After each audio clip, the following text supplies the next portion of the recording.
So naturally, I need a fourth smart person now, right? So We'll see. reaching out to you. No, I trust you. Yeah, you give good answers on Discord. So I give good yeah. what? Answers. Oh, Yeah, I try. I think that sometimes the questions that people ask are like really difficult to respond to. It's like, I don't know, did you Google it first? Did you try Googling it? yeah, That's usually like my first go-to is they'll ask something. I'm like, well, when I Googled it, the answer was the very first hit. Why didn't exactly. you do that too? Yeah. So there's a newbie issue, and I see that in other communities. Yeah. Learning to ask a question. I actually have a presentation on that, how to ask Yeah. questions.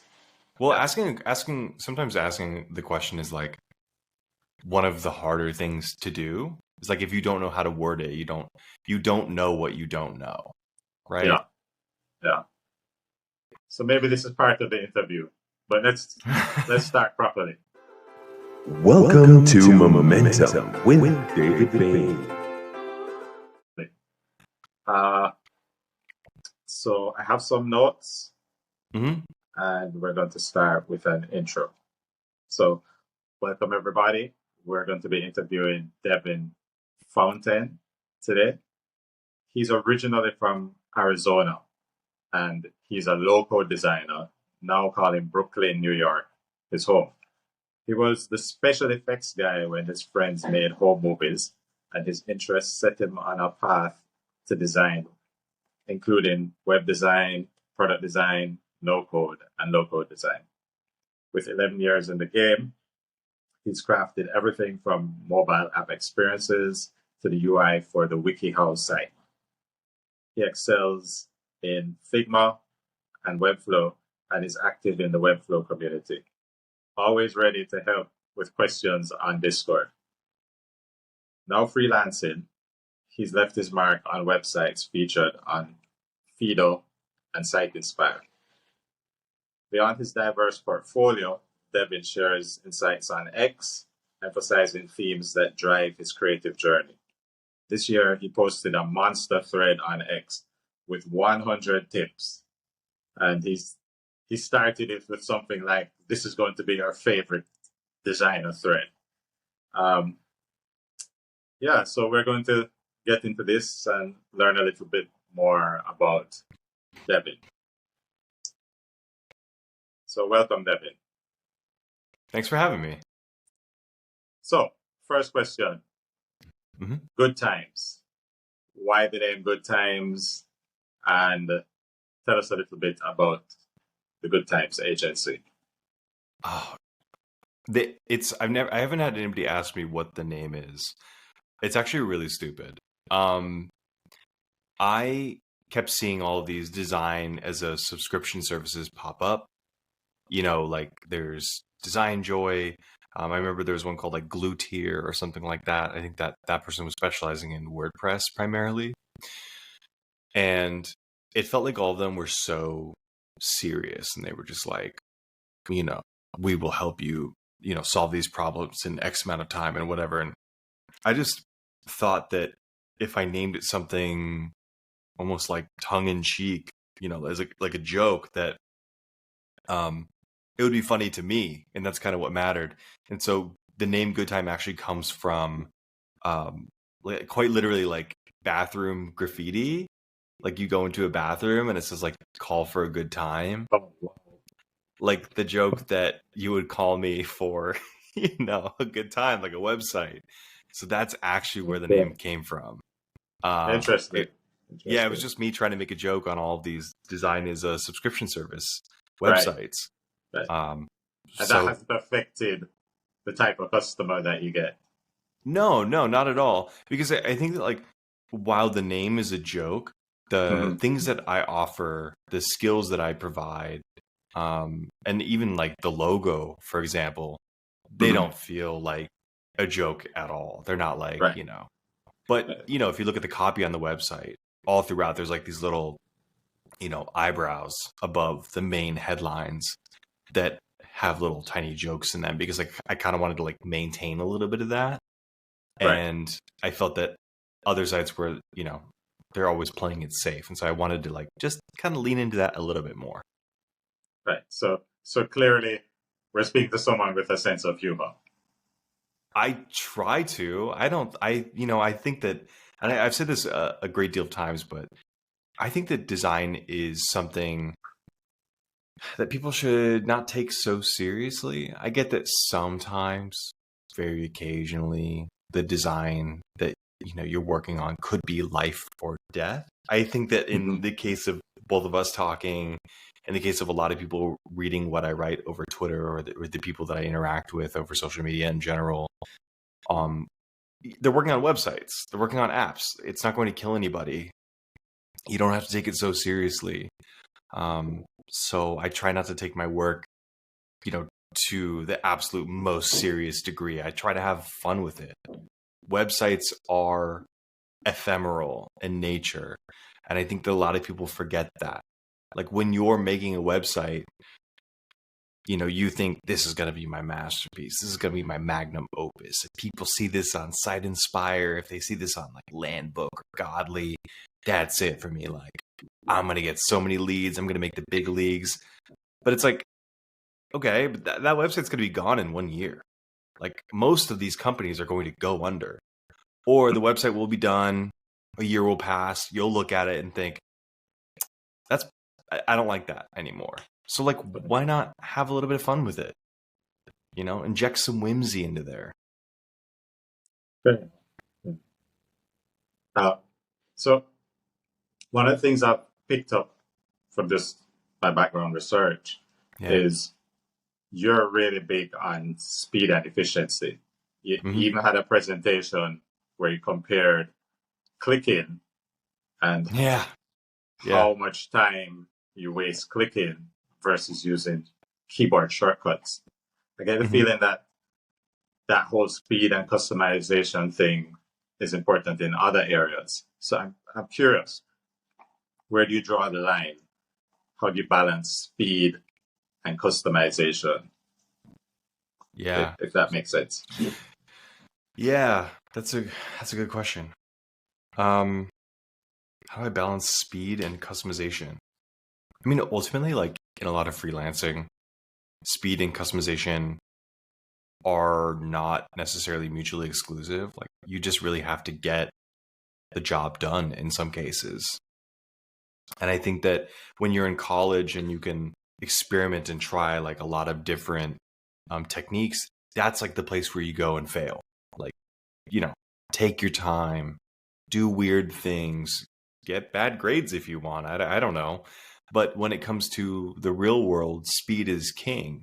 And so I think that when it comes to speed versus creativity, you should try to be fast before you try to be good. And I'm using good in a really like light, soft way. Like obviously good is very subjective, and somebody could be incredible at design and somebody else could think that they're not very good. But what I mean is that like, let's say that there were two freelancers and they were both working on a project, or they were both vying for a project, which by the way, I do not advocate for. Do not compete with other freelancers for free. Do not do spec work. Then those two freelancers are, they're going at a project, and one of them spent just so much time like working on this one particular homepage, and it looks stunning and the copy is beautiful and the design is beautiful. And the other freelancer has, kind of bare bones, black and white, sort of a medium fidelity type of thing with like a type scale, but they have like 3 to 4 different versions of that homepage. Which one do you think the client is going to pick? They're probably going to pick the one with 3 to 4 versions because maybe one of those versions suits their needs better than the one that's absolutely beautiful. And so, the person that has done this like really beautiful design too, maybe their copy doesn't resonate with the client. Maybe the design doesn't resonate with the client. And they're like, this doesn't quite do it for me. The person who moves fast is going to end up winning out there. Now, this is a really bad example because like I said, you shouldn't compete for design in that way. It shouldn't be like that in our industry. But the point of the matter is that when you focus on speed versus creativity at first, at least you get that muscle memory behind you. and you're able to move quicker than the other person. So that later down the road, when your skill finally matches your taste and your creativity, you got the speed to match. You'll see something and think, I know what I want to do for that. Yeah. Or I want to try to accomplish this particular look. And then it's like, And no problem. It kind of makes sense from the perspective of getting reps. You get better when you do more reps. Yeah, like you're not gonna go to the gym and You see don't have one less guy do reps. one really big squat and be like, "That's Exactly.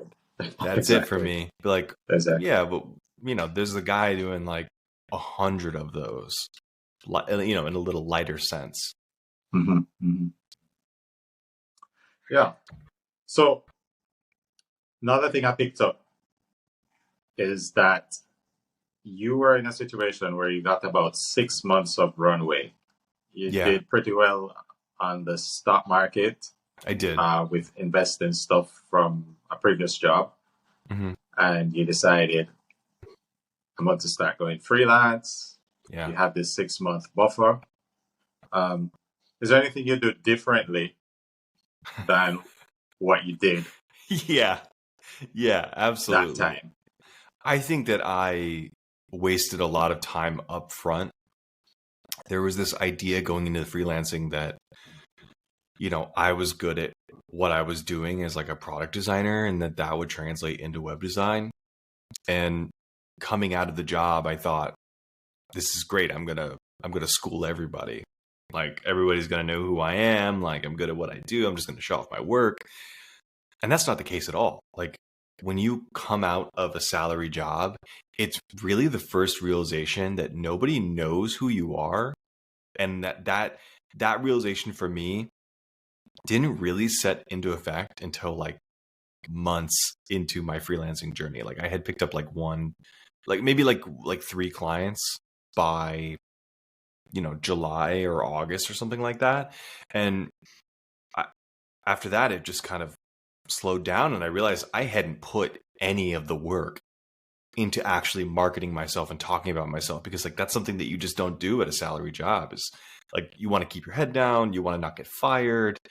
You don't really get to share a lot of work because the things that you ship usually are like A/B tests, so it's really hard to show those things off, or you just don't ship anything at all. So for me, it was like, well, I guess I have to start talking about myself now. I have to get comfortable with those things. And so if I had any advice for myself, it would be get comfortable, talking about yourself, not necessarily in like a narcissistic way, but in a way that's like, I'm a confident individual. I can do what you need me to do. Here's some of my past work. I can relay some opinions on design. I know quite a few things about design and I can distill them to an audience. And if I don't know, I'll say that. It's like a bit of narcissism, I guess, and also a bit of vulnerability kind of mixed in. So, And where would you go? What platforms? How? all of talking them. to your past self to make things better. I would say go for all of the platforms that you can, the ones that that you think might bring you leads, or the ones that will get you in the mouths on the lips, whatever, of other designers and developers, freelancers. Because, even if you're not getting leads from a particular social media, like, maybe sometimes leads don't find you on Twitter. A lot of people are abandoning Twitter that, are advertisers or businesses. So, let's say that you want to put stuff out there. You should do it on Twitter anyways, because even if your particular lead is not on Twitter, your referral might be. It could be a designer who sees your particular content and either thinks, oh, that person's perfect for what I'm looking for right now, or I can't take this job. Maybe this designer can because they stated their availability. Or they're thinking, not right now, but maybe for later. I've got a little list here going on, So it's like you got to get your name out there in some way or another. Get people thinking about you, because as soon as you're done speaking, they have already forgotten, because the internet has a very short half-life, and you just got to be constant about it. You got to set a cadence. You have to be, you know, scheduling things consistently and you know, getting the word out there all the time. It's a marathon, not a race, I think. No, wait, a marathon is a race. It's a, yeah, you know what I mean. It's not a sprint. Yeah, it's not a sprint. It's a marathon, not a sprint. That's the phrase. Yeah. Yeah, a colleague of mine has put it this way. He says, "Closed mouths don't get fed." That's true. So I mean, you know, some designer will come to me and they'll DM me like, "Hey, I'm looking for work," and my first thought is, "Who are you?" Like you come to me and you ask for work. First of all, I don't really have any work to give you right now. I'm looking for work myself. I'm always looking for work. Second of all, the people who are going to get referral work from me that I don't particularly want or don't, you know, aren't suited for, are going to be the people that I'm talking to constantly. Not the people that just come to me out of the blue, cold lead, haven't seen your work, haven't seen you speak, don't know what your opinions are, don't know how fast or how skilled you are. Those people aren't going to get it. You know, I said in a presentation with Flux Academy, it was like 2 weeks ago or something. I said that truly, and people don't really believe this, but freelancing is an extrovert's game. And if you're an introvert, it might be uncomfortable, but it's time to learn to play by the rules that everybody else is playing by. Because if you're not, you're going to really have trouble. And it might be uncomfortable, but you'll get used to it. Come in, the water's warm. Yeah, I'd probably be more introverted, but have to talk when you have to talk, you know. I last interviewed John D. Saunders. I was surprised when he said he was I think I was reading a book that he wrote, and he said he's introverted. Like, okay, clearly you don't show it when you're doing your presentations and stuff like that. Yeah, it's something that I think some people are really good at, just kind of like switching on. It's like I don't want to say that I'm an extrovert. I love being alone. I love getting in bed and playing on my Steam Deck, like playing video games for hours and not talking to anybody. I'm okay with that. I go to the movies by myself all the time, go to dinner, whatever. But when it comes time to do things like this, or, you know, present in front of clients, or, you know, do like a social media marketing push type thing, I turn on. It's like, you have to, you know, and it really helps to create like a to-do list or a schedule for yourself. Because if you do that, then, you know, you're looking at that list and you're thinking, that person is not me. I need to do those things in order to survive, to live, to make myself known. But that person's not me, and that's okay. I think that some people can't come to grips with the fact that their marketing self maybe isn't their true self. And I think when you're first starting out, that marketing self that you post on social media will feel like, oh, like this isn't me. I feel gross about this. But trust me when I say that nobody's going to remember you. The minute after you post that, unless it goes viral, people are going to forget. So keep going. It's a hedonistic treadmill, and it's hard to keep up with. I just to kind of ask a little bit more about that. I don't know if I agree that it's not you. I think it's more a mode. Yeah. Because you still want to be authentic, I figure. Yeah. You're not trying to be fake. Yeah. So when I say that it's not me, I want to iterate that when you're first starting out, it can feel like it's not you.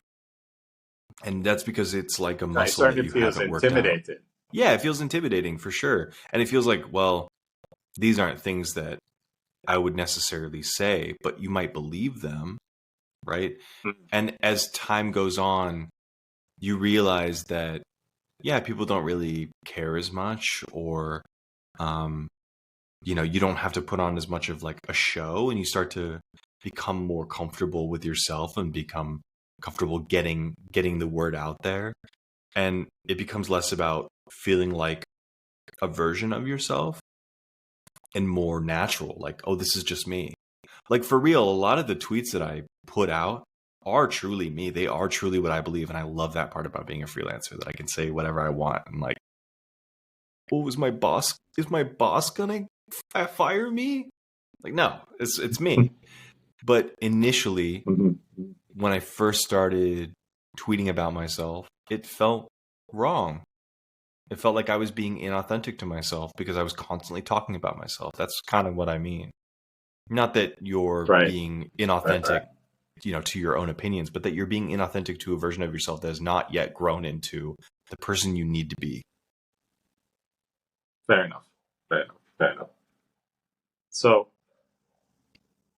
I've been trying to get into, well, not trying to. This year, I have been in the rapid prototyping game, doing Mm-hmm. stuff in Figma Yeah. and wireframes and prototypes and clickable prototypes and stuff like that. Um, if you had advice for me on, what's the best way to put it? I guess it's the save me time question, right? Yeah. Not just in the systems, the how to get people to know about this stuff. Mm-hmm. Um, what would you tell me? Are you strictly asking about prototyping or about just kind of like getting something done? Um, it can be generic. Mm-hmm. Specifically, what I've been doing is people who want to kind of show really quickly to their customers how this thing will look, and they may have Yeah. they may have the mock-ups, they may even have wireframes. Mm-hmm. Uh, but it doesn't have to be specific to me. It's like, how Okay. do you get this service in front of people? And Yeah, yeah, yeah, yeah. I'll answer both. I'll do general and I'll do like specifically like prototypes. mm-hmm. I have a really hard stance on prototypes. I think that really complex prototypes are a waste of time. And I think I when I, saw that. I saw yeah, that when I on one say of your complex presentations. prototypes, what I mean is like people who are like spending hours and hours in After Effects, or in, if you're still using it, origami, or God, what's the other one? Principle.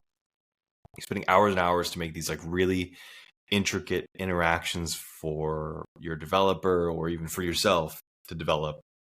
I think that they're wasting their time, because sometimes you'll find that a lot of the things that you want to animate either aren't possible, or they're so complex that they could slow down the system, or they're not worth the effort. And most of the time, when you finish a prototype, like an animation type prototype, you know, like you click this thing and this thing moves and whatever, um, you'll find that using it in the actual interface requires a lot more tinkering than you originally intended. Like you'll do like a particular animation in After Effects, and you're like, oh, that looks really good. Well, yeah, of course it looks good. It's playing in 60 frames per second, and you press spacebar and you just watch it on loop constantly, like over and over again, to make sure it looks right. But the average user is going to see it happen one time. It's going to be so fast, you're probably not going to see it. And hopefully it does run in 60 frames per second. And either way, you're probably going to put it on the site, you can test it out and be like, you know what? I kind of wish this was using like ease in expo or whatever, instead of like the one that you already said. And you're like, oh, maybe I want like 0.15 seconds instead of like 0.6. And you're just going to be constantly tinkering with that little stuff. And like, congratulations, you have wasted time on the prototyping phase. And now you are wasting time on the web design phase, or the web development phase. So that's like double the amount of time that you've wasted. So that's how I feel about like the animation stuff. I also want to add one more thing to that, which is that I tweeted about this morning actually to somebody else. When you do an animation like in After Effects or something, you're like, I want it to be just like this. to the developer. On one hand, I could understand your intent as a designer to be like, this is how I imagine it happening. On the other hand, you're doing two things to the developer. You're saying, if it's not built exactly like this, then it's not right.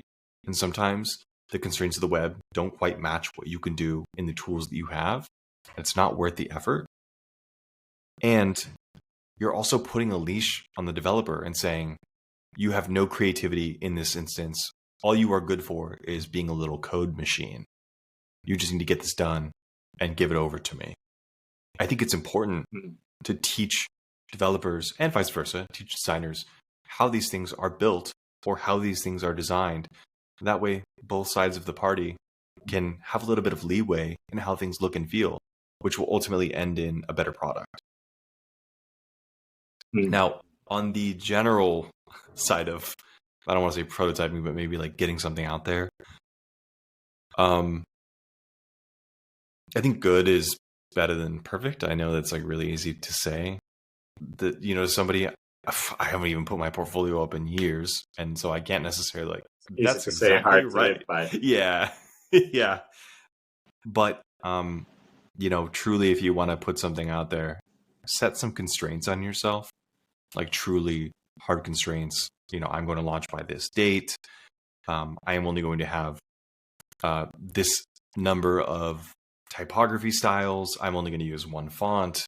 I'm only going to use a certain amount of colors. Like, setting a rule set for yourself not only is a good practice for you and your clients, but it's a good practice to actually get something done. Because, I mean, there's what, like over, I was about to say the amount of colors. I don't know. It's like 3 million or something. 256 million. Yeah. So it's like, you know, you could just go on and on endlessly. Like, pick a system and stick to it and just get the damn thing done. Fair enough. That's a good way to wrap up. We have I tried to do a speed round at the end of these things. Ooh, I love those. Okay. So today I'm changing it a little bit. What I'm going to do is I'm going to read some quotes, some takes that you've made. Oh, God. And just ask you to comment on them. Fair enough? Okay. Yeah. All right. How many are there? So I want to give the right amount of time. Yeah, are there like 10? Are there like 10 or are there like more? No. It's like 3. Okay. Just okay, 3. Let's go. So you can spend, I'd say, 30 seconds on each. Maybe 20 to 30 seconds on each. Yeah. So let's start. You need to become faster before you become better. Yeah, I mean, we already talked about this. You got to speed up, bud. Your taste isn't matching quite what you're good at, so you got to make it quick before you can make it good. Okay. Okay. I like to over communicate rather than leave them in the dark. Yeah, I think when I say that, I'm being really particular about clients. Like, I think that a lot of freelancers like to do like a weekly check-in or like, you know, an email every once in a while or something. But I like to be on their Slack. I like to give them a morning update. I like to give them like a nighttime update. Be like, hey, here's what I'm going to be accomplishing today, and here's what I accomplished at the end of the day. And then clients always feel like they're getting their money's worth because, like, think about it. When we order a package online or something, we're immediately like, okay, where's the package at? I want to click ship. I want to click the tracking. I want to know where it's at. I want to follow the truck. Clients feel that too. It's their money. So show them where you're at. Fair enough. I think that community is one of the things I excel at. Oh, can you repeat that? I think that community is one of the things I excel at. I don't know if this is as much of a take as it is like a community is so important when it comes to freelancing. Because like I said, when you come outside of a salary job, nobody really knows who you are. And so interacting with your community at large is a good way to get leads, good way to make friends, get referrals.